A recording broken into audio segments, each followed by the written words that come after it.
What's up, y'all? It's Superfly. If y'all been here before, welcome. Hey, I missed you. I love you. All that good stuff.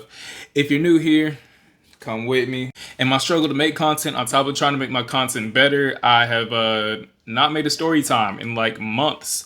And I've tried recording this specific story like a good 3-4 times, but the videos sucked. So now I'm here today telling you one of the most storiest of stories that I got in my repertoire. This took place towards the end of my junior year. I was just getting out of like my first high school relationship, my only high school relationship, to be real with you. And at the time, I had this homegirl. She was a grade above me. She was in a long distance sort of relationship. The dude was in Florida, I'm in Georgia. That's long enough when you're in high school. To preface like where this story is gonna go and sort of give backstory to like how things like escalated the way they did. Me and her, like, we had like history before I got into my first relationship. Like nothing really serious. Like I didn't date the girl or anything, obviously, but it was, a little smoochy smoochy, little grabby grabby, squeezy squeezy, things of that nature. But at the end of the day, we both ended up finding like our own separate partners and stuff, and we still remain cool through like all of it. Because like obviously things weren't gonna get serious between us, at least at the position that we were. Y'all get it. So on this very particular day, towards like the end of March, I remember this like very vividly. She had just finished presenting her senior project. And after she finished her senior project, she ended up inviting me over and stuff. And I didn't really think anything of it because like we'd been friends and nothing but friends for the past year. I knew that she was in a relationship. And I mean, like, ultimately, I just need an excuse to drive. I just got my car. Like, I'm still like a junior in high school and shit. So, like, I'm just trying to leave the fucking house like always. So I pull up to her complex. I walk up to the like second story to get to her apartment and shit. And we're just like chilling, like everything's totally normal. We're just like catching up on stuff because we don't really talk to each other as much at this point. And at this point, we're just having a good, friendly, platonic, not sexual at all kind of time. And then she's like, "So, like, how are things with you and your girl? I haven't like seen y'all like talk as often as y'all normally do." And from there, I tell her about the breakup, and I tell her, like, we're still sort of remaining friends at this point. We're just trying to figure things out because shit's weird for both of us at this point. And then, in a completely friendly fashion, at least how I envisioned it was, I told her that like the main thing that I was really missing not being in this relationship anymore is just the fact that I had sexual stability when I was in a relationship. Like if I wanted to get a nut off, I just had somebody that could like do that for me. And from there, like, she sympathized with me. She's like, I get it. Like having that is very convenient. And, like, I struggle with it myself since I'm in this long distance relationship with my boyfriend. And then from there, it sort of hit an awkward silence because we both just like openly admitted that we were sexually frustrated alone by ourselves in her apartment. And then I didn't know how to break the silence. So she broke the silence and was like, "You want to see my bedroom?"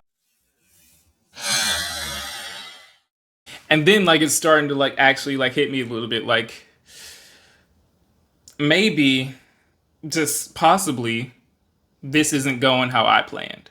And so like we get up from her couch and we like walk to her bedroom and stuff. I didn't like enter it that much. I just like looked around because like shit's weird. And then that was that. And then that awkward silence that I was talking about earlier, it happened again, but just like 15 times more awkwarder. And then she's like, "Oh, well, like my mom's probably gonna be home soon with my little brother and stuff. So I'll just walk you to your car and like I'll see you at school tomorrow." So we walk out of her apartment, we're going down the steps, and she has like her pajamas on, like she like changed as soon as she got home, and like yeah, it's a whole lot of yeah. Yeah! Like, yeah! Like, yes! Like, yeah! Yeah! Like, it's a lot of cats in this motherfucker, like, Yeah. What is that? type shit. Yeah. But anyways, like from there, we're like hugging each other goodbye. Like I'm trying to be like respectful about things, like I don't want to enter in someone else's relationship, even though like I didn't really like know the nigga that much at the time. But we'll get there when we get there. So so we hug, and then like we're still hugging, and like we're still hugging, and then she just decides to say, "Well, maybe since we're both frustrated, we could help each other out a little bit." And at this point, I'm just like, "Fuck it," she's been practically asking for this since I got here, so So it's like this little smoochy, we're like making out and shit next to my car and all that, and she's like, oh, you know, like we're like sort of out in the open, like this is kind of weird, and then I was like, my car's right here, bitch, like what you trying to do? So then we end up going to my back seat, and like all the real ones know, like the back seat is like the spot when, you know, like you young, you don't have a crib to yourself, all you really got is a whip and stuff, you know, like the back seat's where like, it's where all the magic happens. I lost my virginity in the car. Then things started like, you know, heat up naturally now that we're like sort of isolated, not really, but like in our minds we're isolated and stuff, because my windows are sort of tinted. That's besides the point. Anyways, shit's heating up and all that, and then like she decides to ask, like, are you want to all of it, like all the way we doing this? And me personally, I just wasn't ready at the time, like because you know, like the shit with my ex was still recent. I still had so many emotions attached to her, like I wasn't gonna just, you know, like start sticking my dick and everything else just to try to alleviate my pain, because like that's I knew well enough in high school that's like shit that you're just not supposed to do. It's not going to be beneficial for you.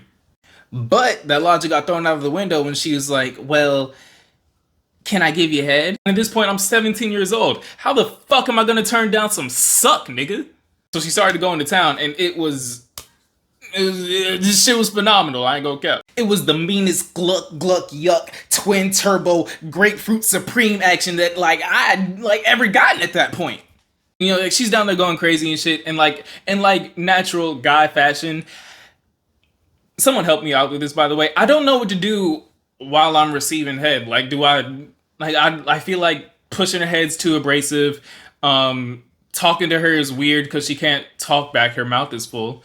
What do y'all do in the comments when y'all, don't answer that. Never mind. But anyways, she's still down there going crazy. And I look to my left and I see a car pull up and park next to me. And then I recognize that car. And then I recognize her little brother in the passenger seat of that car. And then I'm like, oh shit, that's her mom. Like me in this position, like I'm sort of concerned, but like I sort of don't care because it's not like it's my fucking mom. Like that's your problem to deal with and you go home. So like pretty like casually and nonchalant, and I was like, hey yo, that's your mom right there, ain't it? And then like she like looks up like, and she's like, oh shit, and she started like throwing other clothes back on and shit. Like I didn't mention it before, but she was like butt ass. Like she was like really trying to get some of this meat, but like I still wasn't going for it except for the suck. But like y'all get it at this point. She was butt ass and she's like throwing the clothes back on, and mind you, she's on the track team. Before I say this, she fucking like gets her shit on and then like sprints all the way around like her fucking apartment building and like goes up the stairs from the backside and like pulls this like bullshit lie on her mom, like, oh, I just like wanted to scare and like surprise y'all when y'all got home and shit. And like ultimately that lie like ended up working. Like to this day, like her mom doesn't know that she was like slopping me like right next to her. And then from there, once that's resolved, I end up driving back home. And she texts me, you know, like, sorry if I made like anything uncomfortable for us, and like I feel bad for what I did, blah blah blah. And I'm like, yeah, it's fine, it's cool. Like if you don't want to continue doing shit like that, that's totally fine. I respect whatever you got going on. But you left your panties in my backseat. Like, do you want them shits or like what? What am I doing? And then she's like, you know what? I don't even want the panties anymore. Like, I guess they like tied bad memories all of a sudden to her or whatever. Like, I don't know what the fuck she was thinking, but she told me to throw them away. So I go to pick them up once I get home and like try to throw them away and stuff. These motherfuckers are like drenched, like soaked to a fucking T. So naturally, me and my young 17 innocent-ish body, like I'm like, ew, pussy, ah, and like I didn't want to touch that shit. So me once again in my 17-year-old body, I'm like, maybe I can just let them sit there for like a couple of days or so and they'll air dry, and then I can just pick it up then and it won't be as nasty. So 4 days go by. Them shits did not dry one fucking bit. So eventually I just grabbed some tongs out of my fucking grandma's kitchen and I like, you know, snipped them up and, you know, threw them in a garbage bin, and that's sort of where that story ends up going. I guess the moral of the story there is to not mess with women in relationships, because there's things that come with it that you just don't want to deal with. I promise you. P.S. This is kind of toxic of me in hindsight, but like it's my life and the shit already happened. Like there's no point in like dwelling on it now. Like I don't give a fuck. I ended up telling the boyfriend about it, and me and him have been friends ever since. She doesn't really fuck with me anymore, but like, alright. But yeah, to double down on the moral of the story, don't mess with women in relationships, situationships, married women. I've done it all. And it has gotten me nowhere. So don't waste your time. That's all I can really tell you about that. There's one more thing I could tell you, or technically three, but shut up. It's to like, comment, and subscribe because I love you and I appreciate you watching this video and all that shit. So, yeah.